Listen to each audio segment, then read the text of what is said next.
উজনিৰ পৰা নামনিলৈ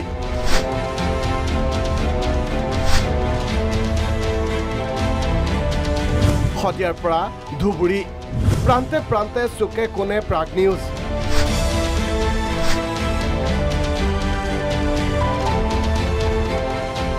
আপোনাৰ পদূলিত আমাৰ সাংবাদিক সমস্যা ৰাস্তাঘাটৰ সমস্যা খোৱা পানীৰ সমস্যা কৃষকৰ বান খহনীয়াগ্ৰস্ত সকলোৰে কাষত থিয় দিবলৈ সমষ্টিৰ চুকে কোণে আমাৰ সাংবাদিক লখিমপুৰত সাংবাদিক ভাস্কৰ জ্যোতি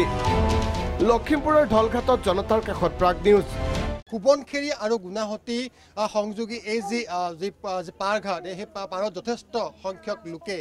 বান গৰাখহনীয়াত প্ৰতিবাৰে ক্ষতিগ্ৰস্ত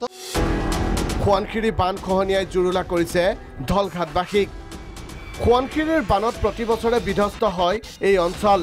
সমস্যাৰ অন্ত নাই জনপ্ৰতিনিধিয়ে দি আহিছে কেৱল প্ৰতিশ্ৰুতি সেইকাৰণে আমি এতিয়া ভোট নিদিওঁ ভোট দিবলৈ আহিলে বাটাম বুলি কৈছোঁ এতিয়া আমি এটা আমাৰ এই দেখিছেনে কিমান বিধ্বস্ত আমি ক'ত আছোঁ এতিয়া নাই একো দিয়া নাই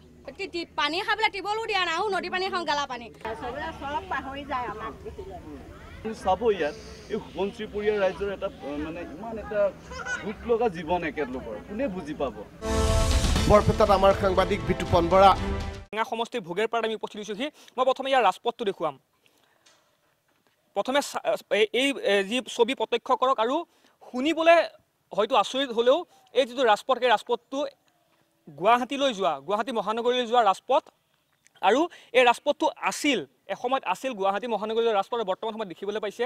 কি ধৰণৰ বৰ্তমান সময়ত জহি খহি নিশেষ হৈ যোৱাৰ পথত এয়া এখন জীয়া ছবি আমি দেখুৱাইছোঁ কিমান উন্নয়ন হ'ল বৰপেটাত চৰকাৰী আঁচনিয়ে ঢুকি পাইছেনে বৰপেটাৰ গাঁও ভূঁই আমাৰ সাংবাদিকক ক'লে বৰপেটাবাসীয়ে তাৰপৰা কি পাইছে বুলি যদি আপোনাক মই সোধোঁ কি ক'ব একো পোৱা নাই খালি এটা কল পাইছোঁ আৰু এটা মুচুৰি পাইছোঁ মোৰ বিপিএলত নাম আছিল কিন্তু মাজত আহি চাওঁ যে মোৰ নাম নাই প্ৰাগ নিউজৰ কেমেৰাত বৰপেটাৰ ৰাধাকুচি ভগেৰগাঁৱৰ বাস্তৱ ছবি উন্নয়নৰ নাম গুণ নাই চৰকাৰ জনপ্ৰতিনিধিহে সলনি হৈছে কিন্তু বছৰ বছৰ ধৰি একে আছে বৰপেটাৰ গ্ৰামাঞ্চল আজি আমাৰ কংগ্ৰেছৰ একজন বিধায়ক শুকুৰ আলী তেখেত তাতে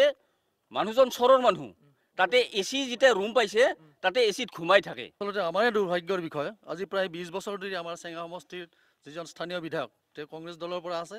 আৰু তেওঁ বিধানসভাত এতিয়ালৈকে সমষ্টিৰ কোনো ধৰণৰ সমস্যাক লৈ কেতিয়াও মাত মতা আমি দেখা নাই তেওঁ সদায় শুইয়ে থাকে এনেদৰে প্ৰতিটো সমষ্টিতে লগ পাব আমাৰ সাংবাদিকক ৰাজ্যৰ পদূলিয়ে ঘূৰিছে প্ৰাগ নিউজ আমাৰ লক্ষ্য জনতাৰ সমস্যা দাঙি ধৰা প্ৰাগ নিউজৰ এই প্ৰয়াসৰ আপুনিও সহযোগী হওক দাঙি ধৰক আপোনাৰ অঞ্চলৰ সমস্যা ব্যুৰ' ৰিপৰ্ট প্ৰাগ নিউজ